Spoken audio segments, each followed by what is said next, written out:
রাজ্যসভায় ফাঁকা আসনে প্রার্থীর নাম ঘোষণা করল তৃণমূল কংগ্রেস। আরজিকর কাণ্ডের প্রতিবাদে রাজ্যসভায় তৃণমূলের সাংসদ পদ থেকে ইস্তফা দিয়েছিলেন জহর সরকার। সেই আসন এতদিন শূন্য ছিল। রাজ্যসভার উপনির্বাচন আসন্ন। সাংসদ হিসেবে আরও 15 মাসের মেয়াদ বাকি ছিল জহরের।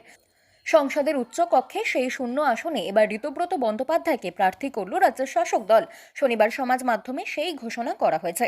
তৃণমূলের তরফে সমাজ মাধ্যমে লেখা হয়েছে, আসন্ন রাজ্যসভার উপনির্বাচনে প্রার্থী হিসেবে ঋতব্রত বন্দ্যোপাধ্যায়ের নাম ঘোষণা করা হচ্ছে। ওকে আমরা আন্তরিক শুভেচ্ছা জানাচ্ছি। আশা করব উনি রাজ্যসভায় তৃণমূলের যোগ্য উত্তরাধিকার বহন করবেন এবং প্রত্যেক ভারতীয়ের অধিকারের কথা বলে যাবেন। এ প্রসঙ্গে তৃণমূল কংগ্রেসের সর্বভারতীয় সাধারণ সম্পাদক অভিষেক বন্দ্যোপাধ্যায়ও ঋতব্রতকে সমাজ মাধ্যমে শুভেচ্ছা জানিয়েছেন। তিনি লিখেছেন, ঋতব্রত এই মর্যাদা পাওয়ার যোগ্য। রাজ্য জুড়ে দলের সংগঠনকে শক্তিশালী করা এবং ট্রেড ইউনিয়নের কর্মীদের জন্য তিনি নিরলস পরিশ্রম করেছেন। সময় লাগতে পারে, কিন্তু পরিশ্রমের দাম সব সময়ই পাওয়া যায়। এভাবেই ঋতব্রতকে সাহস জুগিয়েছেন তৃণমূল যুবরাজ অভিষেক বন্দ্যোপাধ্যায়ও। বাংলা খবর, আপনার রাজনীতি, আপনার আওয়াজ।